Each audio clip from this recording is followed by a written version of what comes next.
क्या नाम है आपका? सीमा। कहाँ से हो? लालपुर थे। ये तहसील कौन सी पड़ती है? नदवाई। जिला भरतपुर। भरतपुर। क्या परेशानी है आपकी? सब मेरे पति खत्म कर दिए गए। मतलब कैसे ख़त्म किया? कैसे? क्या मजदूरी करते थे? कहाँ गए थे? कैसे हुआ ये? ये सब 2 दिन पहले काम करके आए। क्या काम करते थे? टीन सेट को काम करते थे। अच्छा, ठेकेदार कहाँ के थे? ठीक है, तो काम करने गए थे वहाँ बहरामडे। बहरामदे का ही ठेकेदार था। बहरामडे काम कर भी गए, उन्होंने बुला के और के हमारी टीन सेट करके जाओ। तो वो पहले जो टीन डरी हुई थी उन्हें उतार भी गए। 1 दिन पहले वो काम एक और वो लेके गए लेबर। लेबर लेबर लेके गए। जब वो टीन सेट उतार के आए 1 दिन पहले ही। दोबारा से फिर टीन सेट डाली थी? दोबारा से नहीं डाली? 1 दिन पहले जो टीन ने उतार के आए का है, वो काम करके आए का है, तो दूसरे दिन मैंने बुला कर नहीं फ़ोन करके बुलाए। दूसरे दिन आए 2 फरवरी को। 1 फरवरी को काम करके आए, 2 फरवरी को मैंने फ़ोन करके 7:30 बजे बुला लिए। किस चीज़ के लिए बुलाए थे उन्होंने?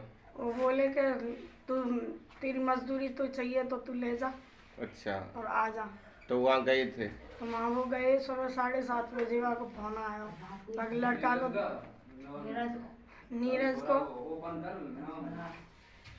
बहरामडी में जो काम करवे गए वहाँ को 3 सेट करवे, वहाँ को लड़का का नाम है वो नीरज जी। और नीरज की फोन आया हो आप बिन के फ़ोन पे कैसा तो आना तो आ जा। अच्छा। और तेरे पैसा चाहिए तो ले जा।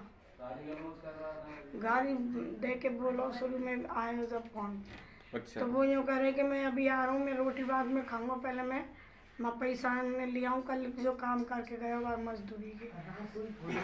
तो फिर एक बार तो फोन आया जब तो वो नहा के ही आए थे, और दोबारा फोन आया जब वो कि मैं आ रहा हूँ तो नाश्ता करके नहीं आ, और तुरंत चल दिए मशीनें लेके नहीं आ। और जा रहे जब भी बा को दोबारा फोन आया तो फोन पे वो गाली गलौज देते जा रहे हैं और वो भी बात करते जा रहे हैं फोन पे। और उनकी मुँह नहीं होना पड़ती कि क्यों इस चीज़ की गाली गलौज क्यों कर रहा है, क्यों है रही है ये चैट। और वो लेन देन के पीछे जो पैसा उनके बनने कही, तो वो यूँ बोल रहा कि हमको पैसा नहीं तेरे ने खा के रखना है, तेरे पैसा नहीं ले जाइए हम पे थे, अगर पैसा लेने तो तू आ जा और तो हम यहीं देखेंगे। अच्छा, इस तरह से बोल रहे थे फोन पे? इस तरह तो बोल रहा है कि गाली दे के बात करी कि माधव चो तो पैसा लेने तो आ जा। अच्छा। वो यूँ कह रहा कि आ रहा हूँ, मो लेबर को पैसा देने मुझे चाहिए पैसा, और मो मजदूरी के पैसा मेरे तुरंत तैयार रखने चाहिए, मुझे जाते मेरा पैसा चाहिए क्या आ जा तो यहीं पे पैसा देंगे हम। ऐसा गाली दे के बात करी। तो माँ पहुँच गए वो? तो माँ वो जाते ही और बिन्ने पहुँचे जैसे कि ऐसा कर तो यह काम है जो रह रहा वह करके जा, अगर तो पैसा लेने तो नहीं हम पे तेरे पैसा ना है। तो वो बोले कि मैंने जब तेरे 3 सेट उतार दी, मैंने 3 सेट उतार के कोई ठेका लिया तेरे, कोई और फालतू ठेका थोड़ी लिया है मैंने। अच्छा। और जो चीज़ की कही है वो काम मैंने कर दिया, और मेरे पैसा देगो तो मैं करूँगा, नहीं मैं कोई काम नहीं करूँगा। अच्छा। तो मैंने वो पैसा देवे की आनाकानी करी, और जब उनमें लैंग थैंग होने लगी गाड़ी दी जैसे भी बिन्ने, तो गाड़ी के पीछे जैसे उनमें लैंग थैंग हुई है, जैसे मैंने हाथ पकड़ के भांग लिए और भांग कर उनमें मार दी, और मार दे के नहीं और सिर में किसी चीज़ की चोट दी है, जन को कोई सरिया आई, जन कोई सवल आई, जन कोई कुल्हाड़ी का सो कटी, वो चोट गहरी चोट थी उनके सिर में, जो उस चोट की दौरान वो चक्कर खा के गिर पड़े, और वहीं पर उनकी मतलब गैरोस हो गए वो, और उनके ऊपर गैरोस हुए, जैसे उनके ऊपर भीत डाल दी गई और उन्हें मार के और नदवई में फेंक दिया गया। और फेंकने के बाद हमें फ़ोन कर दिया कि वहाँ पे किसी के लिए फ़ोन करवा दिया गया कि किसी नदवाई में लाश पड़ी है, उसका तो हो गया काम और ले जाओ तुम इस लाश को। तो हम यहाँ घटना पे पहुँचे अस्पताल में, हमें वहाँ लाश पड़ी पाई और वहाँ पे उनमें सांस भी बाकी नहीं थी और खून से लथपथ हुए पड़े थे। और जब वहाँ पे गए हमारे ससुर तो हमारे देख नहीं पाए उन्हें, जिस हालत में उनकी एक आँख फूटी हुई थी, उनकी जीवा कटी हुई थी, सबने खून में लथपथ हुए थे। हमें इस हालत में मिले, सब शरीर पे उनके पे कानूनी कार्रवाई भी की थी तो निशान मिले। और जब हमने कानूनी कार्रवाई करने की कोशिश की तो हमें रोक दिया गया और उनके जेब में 50,000 रुपये थे जो वो घर के सामान के लिए, कुछ कपड़े लत्ते के लिए लेके गए थे। तो बच्चे की तो वो पैसा वो भी निकाल के लिए उनके जेब में थी और कोई मजदूरी भी नहीं दी गई। कानूनी कार्रवाई से भी और कोई सहयोग नहीं मिल रहा। कोई कानूनी कार्रवाई से कोई सहयोग नहीं मिला और उन केस को दबा दिया गया। और 5 पंचों ने ये कह दिया कि इस लाश को ले जा, हम तेरे संग न्याय करवाएंगे, लेकिन हमारे संग में कोई न्याय नहीं हुआ। और अब उसका नहीं तो कोई पोस्टमार्टम होने दिया, नहीं तो उस लाश को ला करके उन्हें कि जल्दी से जल्दी इसे जला दो और ले जाओ। और हम यहाँ पे लाए, हमें कोई भी क्रिया नहीं करने दी, हमें संतुष्टि नहीं होने दी। यहाँ से आगे अब क्या चाहती हैं आप?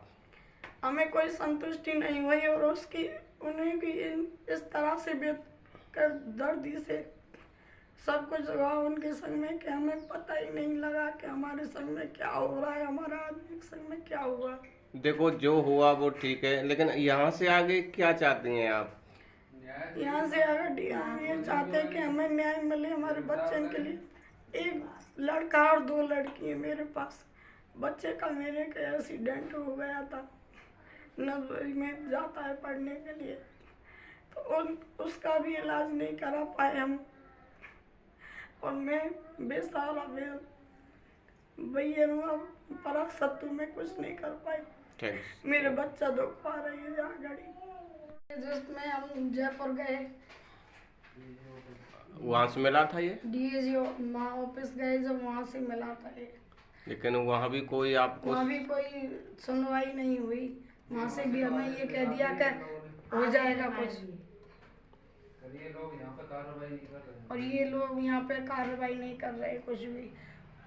और जो मोबाइल की नंबर थी उनके, जो उसके लड़की ने फ़ोन किया था, वो सब नंबर उसमें से डिलीट कर दिए गए।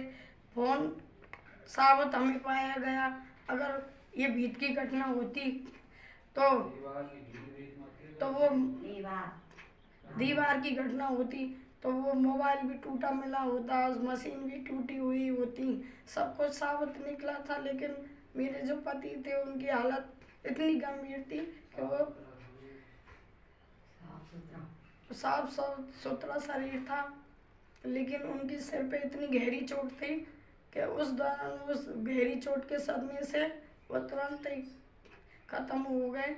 और लाश हमें वहाँ मिली हॉस्पिटल में, तो हमें ये जानकारी नहीं होने दी, पोस्टमार्टम नहीं होने दिया कि उस किस चीज़ से गई है, सिर में किस चीज़ की चोट लगी है। अगर हमें इस चीज़ की जानकारी हो जाती, अगर उसका पोस्टमार्टम हो जाता लाश का, तो ये केस ओपन हो जाता। इसलिए उन दबंगों ने वो केस दबा दिया, उसका पोस्टमार्टम नहीं होने दिया। यहाँ पर जो लाश हम आई थी, जब हमारी ससुर जी लाश को लेके आए तो वहाँ पे हम तो बने जो बोली के जो सीईओ वहाँ पे बैठा हो उसके काजे के ये इन्हें क्यों पैसा वारा कर रहा है और तू इस पैसे को हमें भर दे, हम तो तुझे वैसे ही वरी कर देंगे। तो पहले जो सीईओ बैठा था उसके लिए उसने 15 लाख रुपए भरे थे और 3 लाख वो जो पैसे भरे थे तो उसके द्वारा वो फाइल नहीं उठ रही है और वो सीईओ की बदली हो चुकी है और अब जो सीईओ दूसरा बैठा है, तो वहाँ पे हम भरतपुर जब गए, यहाँ पर सुनवाई नहीं हुई तो हम भरतपुर गए तो वहाँ पे भी सुनवाई नहीं हुई। वहाँ पे भी एक थानेदार बोला कि ये फाइल तो वैसे ही है, इसकी कोई सुनवाई नहीं है, ये तो वैसे ही डुबल रहे हैं और हमारी कोई सुनवाई नहीं हो रही। तो हम वहाँ पे बोलने से पहले वो उसी का एक आदमी जो कि पैसे भर चुके थे, ले चुके थे, तो वही बोले तो उन्होंने वहाँ पर भी हमें कोई बात नहीं कहने दी। जो हम बिनते मिल भी गए वहाँ पे भरतपुर, जो नए जो सीईओ बैठे हैं उनसे मिलने गए थे, तो उनसे भी हमने कोई बात नहीं कर पाए और उन्होंने हमें बाहर निकाल दिया और हम वहाँ से भी लौट के आ गए। फिर हम जयपुर भी गए तो वहाँ पर भी हम 2-3 बार चले गए, तो वहाँ पे भी हमारी केस की कोई सुनवाई नहीं हुई। वहाँ से चालान कर दिया, लेकिन यहाँ पे चालान नहीं हो रहा। और हम यहाँ गए तो हमें यहाँ से ये कह दिया कि जो बैठा है यहाँ पे जो चालान कर हमने तो कर दिया, लेकिन यहाँ कोर्ट से जो करने वाले हैं वही करेंगे।